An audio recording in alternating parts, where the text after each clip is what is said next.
So we have a Kubota ZD1211. It has a 3-cylinder diesel in it. We need to verify the cooling system function and basically how it's working. It is having some overheating problems, and I don't think it's the cooling system because it has already been gone through.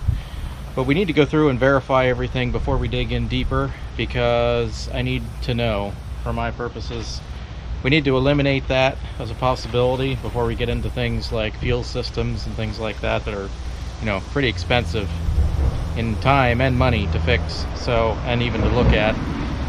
But it's relatively easy to look at the cooling system and inexpensive. So let's just run through some quick checks and verify everything on this little Kubota 3-cylinder diesel.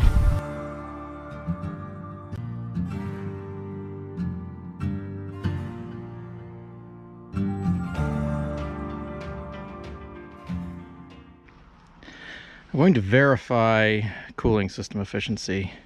I pressure tested it and did a bleed down. So basically I pressurized it to this spec, 0.9 bar. And then I let it sit. And over the course of an hour, it just moved barely a needle's width. So we're not having, I don't think we have any leaks or anything in the system.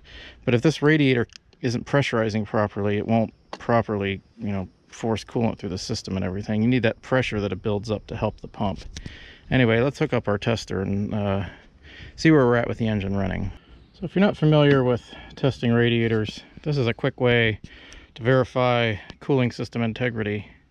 You put this cap, which is basically just a sealing cap that seals up to this point down here on the radiator, and there's various attachments. This is just a quick connect. And then you can pressurize the system with this hand pump. So 0.9 bar is right about there. As you can see, it doesn't leak down. So what I'm going to do here is, well, I don't want that pressure. I'm going to start the engine and see what kind of pressure the pump makes.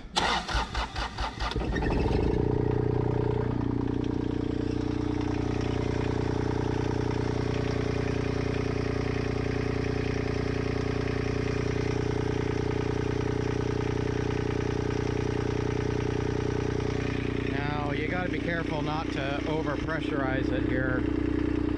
If you see the needle shoot up because exhaust gases are getting into the coolant or something, then you want to shut it down right away. If you over pressurize it, you can blow lines and radiators and things like that. So just running, she's running about 10 psi. Oh, it's going up a little bit.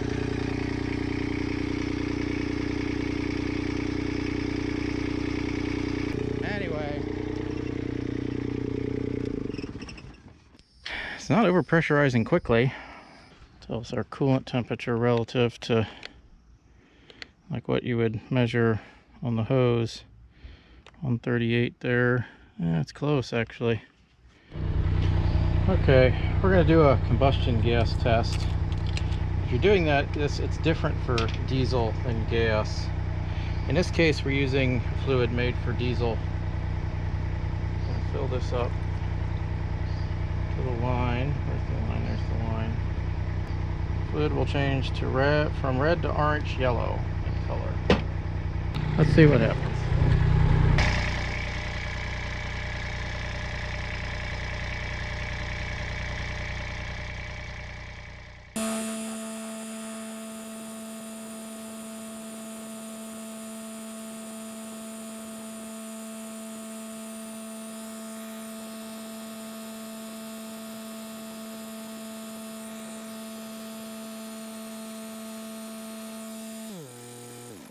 It says to do it for a minute, and we did it for a little bit longer than that.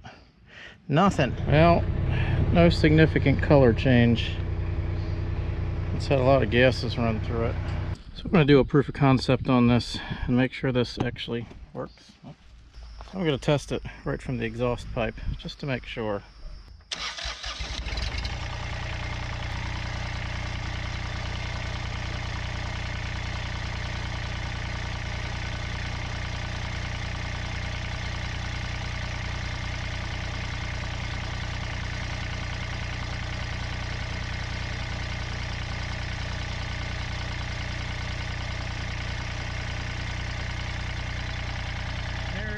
It did turn yellow. It does work on diesel engines with the diesel fluid. Well, there we go. I guess that means our cooling system is completely 100% intact. The cooling fan, it does suck air in. I tested it with a piece of paper and pushes it out the other side. Very nice. The shroud is intact. We're getting lots of airflow, so that's not an issue. We know the block and everything is clean because when they had it stripped down, they did make sure to rot it out real good, and they did get some original casting sand out of it, so I'm told. When they did that, we know the block's clean. We know the radiator's clean because they knew overheating was a problem, so they cleaned and flushed everything. I can't find anything like wrong with it. Like the belt is tight to run the fan, and we know the fan's spinning, and it's spinning the right way. And even if you put the fan on backwards, the blades would still be roughly pointed the right way. The curve would be a little different. We don't know how well coolant's actually flowing. Well, I just lifted the housing off, and I don't know what that is. What is that? It's a piece of metal. How did they get a piece of metal inside the thermostat? Alright, well, that could have kept it from opening. You know, in theory. Anyway, we're going to test this thermostat. Alright, we're going to do the boil test on this thermostat. Got my meat thermometer in there. This is set for 82 degrees. That's stamped on it. Oh, don't put your string on the burner, you'll catch it on fire now. We're at 50 Celsius, which is about 125 roughly Fahrenheit. Sometimes I do this with a heat gun to see if it's going to work or not, but in this case, since this thing is so suspect, I wanted to see if it had a gradual opening or if it was going to open at all. With a heat gun, I can't gauge the temperature, but if I put it on the stove with a thermometer, so we're almost to 80 degrees Celsius. And that's about 82 right there, and it hasn't budged.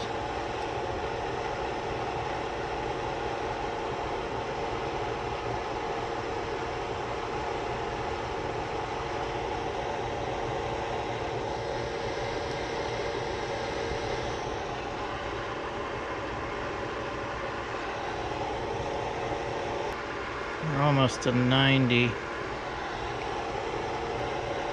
I feel like the center section has gone down, but it hasn't actually opened the thermostat itself. I don't know. There's 90. Pull it out of the water. I want to see. Okay, no, it is open. All right. I guess we should probably try to find out where that piece of metal came from. So let's pull the water pump.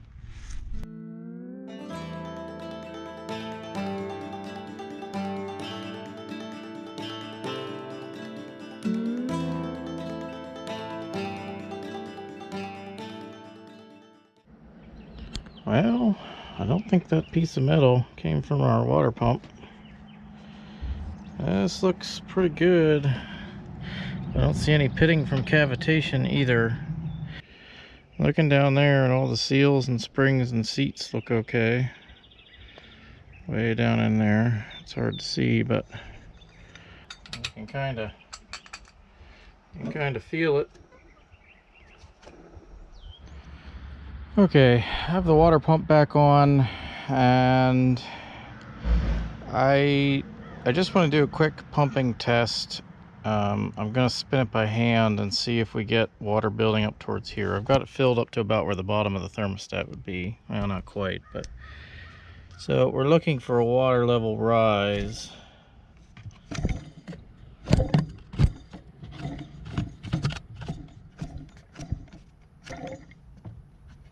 If I give it a good spin, it does rise up a little bit. So it is moving water. That doesn't tell us volume or anything, but it does tell us that it should be moving water. So that was just a real quick cooling system run through on this little Kubota 3-cylinder diesel. Hopefully, maybe it'll help somebody out. If you have any question about how to check any part of the cooling system real quick or anything, hopefully that'll just, answer that. And maybe it'll help somebody out. I don't know. So, if you have any comments, questions, leave them down below. And Feel free to like, subscribe, please comment. I do enjoy reading the comments. As always, thanks for watching.